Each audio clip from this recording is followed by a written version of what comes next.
आज मैं आपको 1935 के भारत शासन अधिनियम के बारे में बताऊंगा।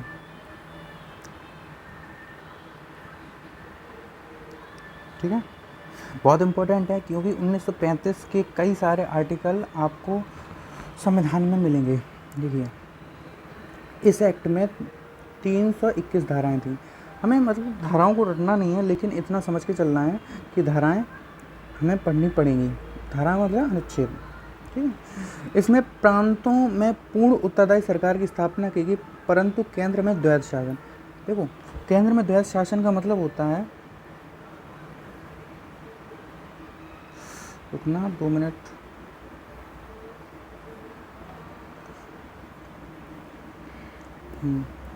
ठीक है, ओके। देखो, प्रांतों में केंद्र में द्वैध शासन का मतलब होता है, केंद्र में द्वैध शासन का मतलब होता है, मतलब केंद्र में 2 सरकारें होंगी। जैसे एक होगी भारतीयों की और एक में गवर्नर जनरल।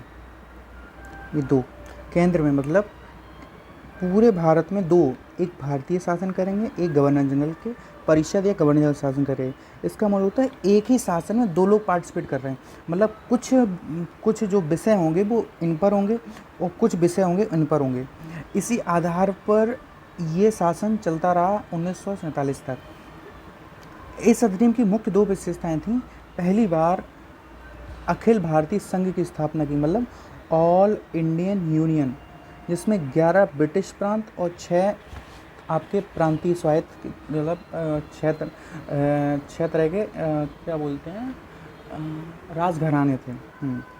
ठीक है, और केंद्र में द्वैध शासन आपको पता, मैंने बता दिया कि एक तरफ भारतीय लोग होंगे और एक तरफ गवर्नर जनरल। गवर्नर जनरल की परिषद में ये आपने यहाँ पे देखो लिखा है, गवर्नर जनरल की परिषद में आपको ये देखो राज्य परिषद, इसको बोलते थे संघीय सभा।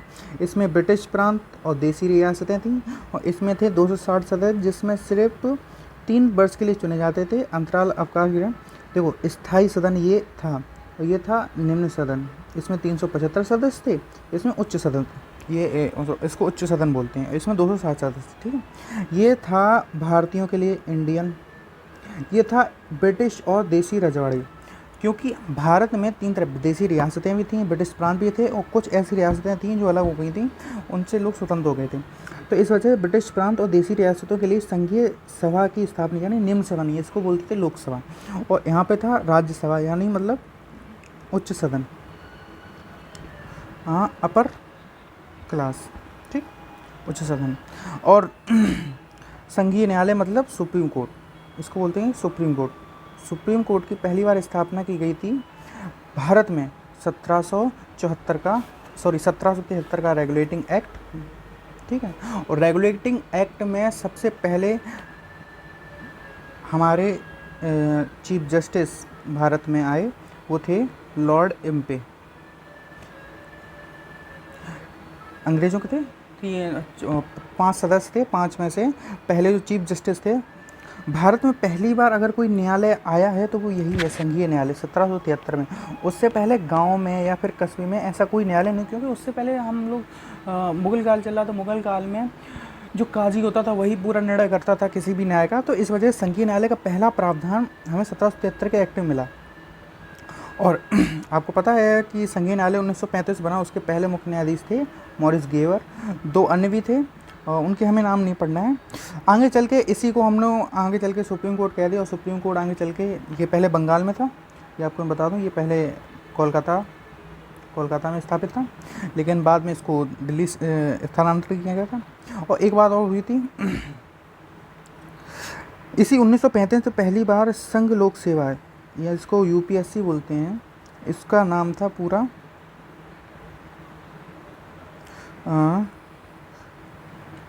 संघ, इसका पूरा नाम था संघ लोक